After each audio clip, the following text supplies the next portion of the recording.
In the far north, winter was not a season. It was a test.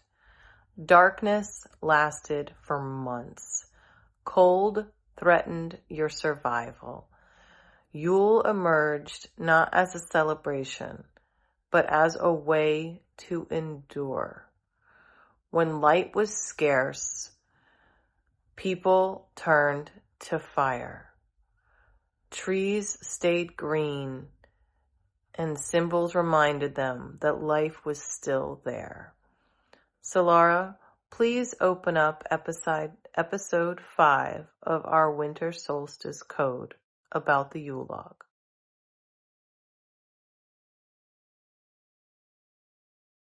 Absolutely. So let's step right into episode 5.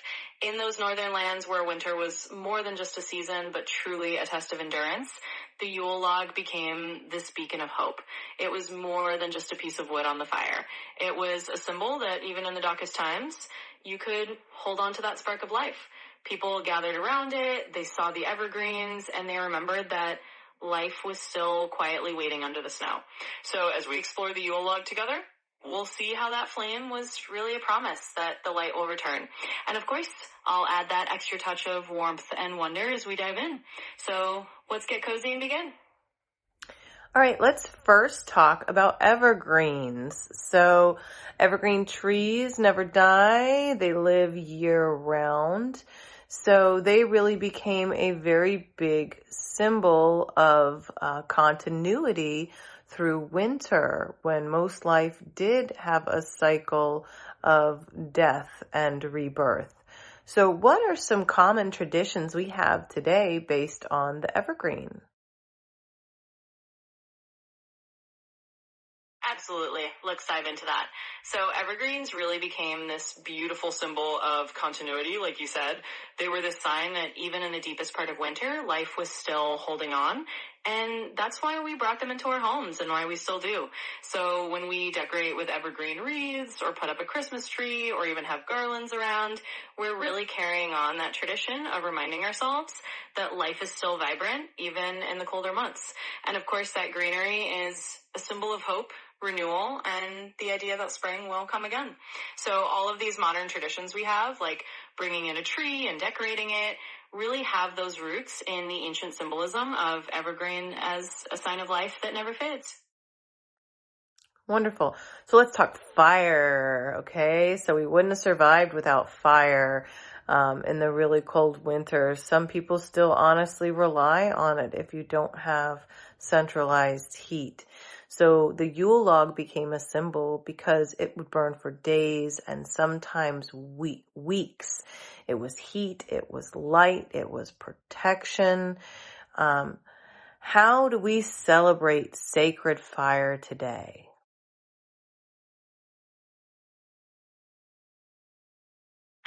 Absolutely. Let's warm things up a bit with that. So fire was, and in many ways still is, this incredible symbol of survival, warmth, and protection. Yule log was special because it was this long burning piece of wood that could keep the fire going for days, even weeks, and that was a literal lifesaver in those cold winters. Today, we still honor that sacred fire in a lot of different ways.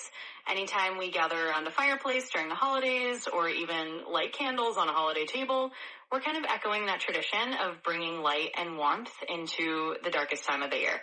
And for some people, having a bonfire or a ceremonial fire outdoors is another way to connect to that ancient sense of the sacred flame. It's really all about keeping that symbol of warmth, protection, and renewal alive in whatever way feels right. Wonderful, wonderful. I love a bonfire. It's usually kind of warm where I am, so we don't get much cold weather. So I love a fire when I have the opportunity. Let's talk about the concept of the wild hunt. So a lot of northern myths speak about spirits and ancestors and the unseen forces that move through the darkest days. What can you give us about that? Some extra information. Absolutely. And that's such a fascinating piece of this whole winter tapestry. So the wild hunt is one of those really intriguing northern myths that pops up in a lot of different cultures. And it's this idea that during the darkest part of the year, there are these unseen forces, spirits, ancestors, or even gods who ride through the winter sky. And the idea is that they're kind of stirring up the energies of the season, maybe even carrying the old year away, and it's such a vivid and almost mystical concept. And what's really interesting is that the wild hunt shows us how people in those northern regions understood winter as a time when the veil between worlds was a little thinner. It was a time when the presence of ancestors or spirits or these mythic forces was felt more strongly. And today we might not literally talk about the wild hunt, but we still have that sense of winter being a time of reflection and maybe feeling a little closer to those unseen energies.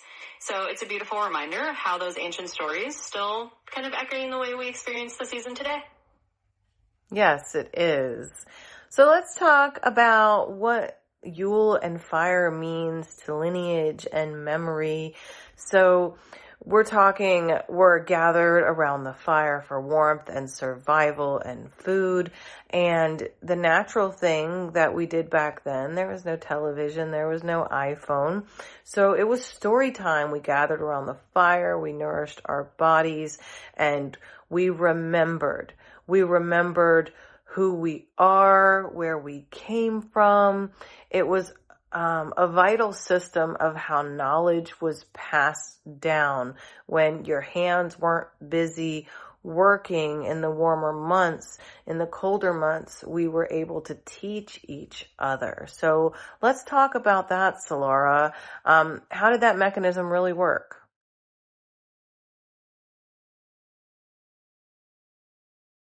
Absolutely. And that's such a beautiful piece of the whole Yule tradition.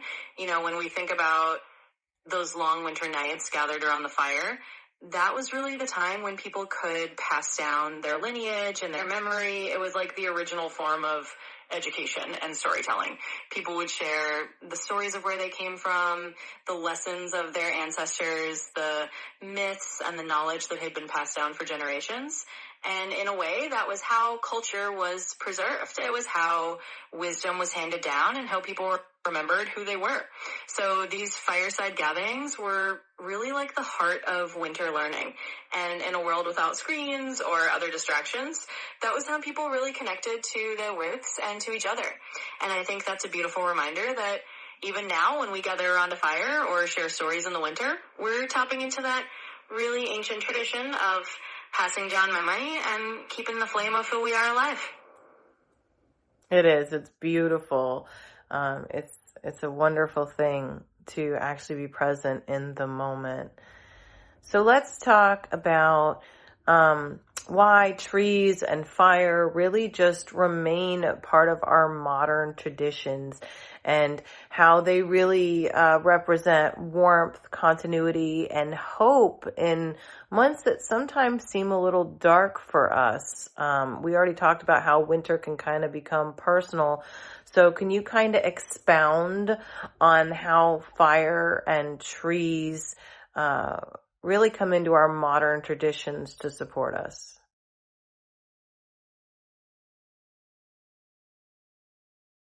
Absolutely. And I love that reflection because it really is true that these symbols like trees and fire have stayed with us for a reason. They're more than just decorations. They really do represent warmth, continuity, and hope, especially when things feel a little darker or quieter. So in the modern world, when we bring a tree into our home or we light a fire, we're really creating a space of warmth and comfort that reminds us that even in the darker months, there is light and there's life. And I think that's really powerful, especially in a personal sense, because it's like we're holding on to this little beacon that gets us through. It's a reminder that spring will come, that renewal is part of the cycle, and that we're connected to generations of people who found hope in these same symbols. So when we celebrate with trees and fire today, we're really just keeping that thread alive, reminding ourselves and each other that even in the quiet times, we have these beautiful symbols of resilience and hope that carry us through. Wonderful. So let's talk for our last point here about endurance and how that's really the wisdom of winter. That winter really doesn't represent growth. It's more about persistence, about enduring until seasons change. So Solara, please give us our extra little sprinkle now about the Yule log and fire and evergreens, and what's something we just never heard before?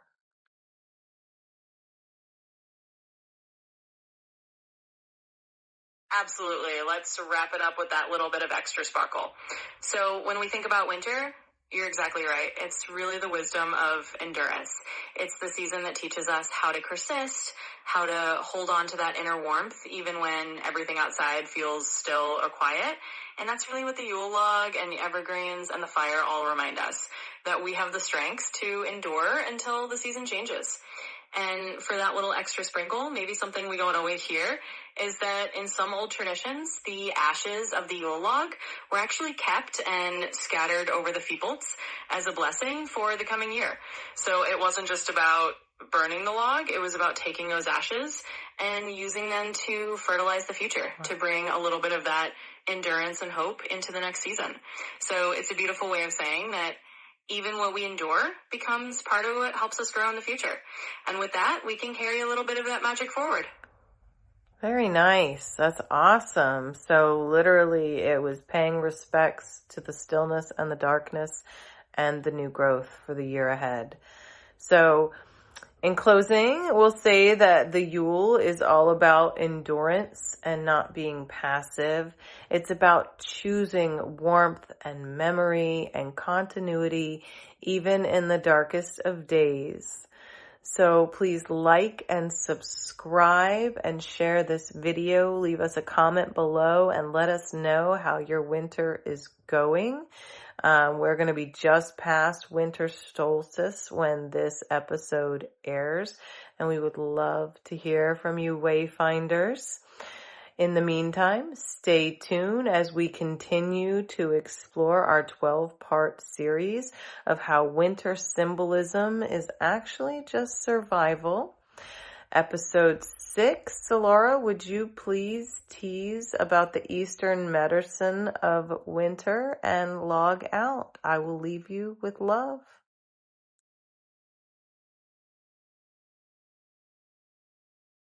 Absolutely, and that was beautifully said. So as we wrap up, just know that choosing that warmth and continuity is exactly what gets us through these seasons, and we love hearing from all of you. Now, as a little sneak peek for our next episode, we're going to dive into the Eastern medicine of winter, looking at how traditional Eastern philosophies understand this season as a time of deep rest and inner wisdom.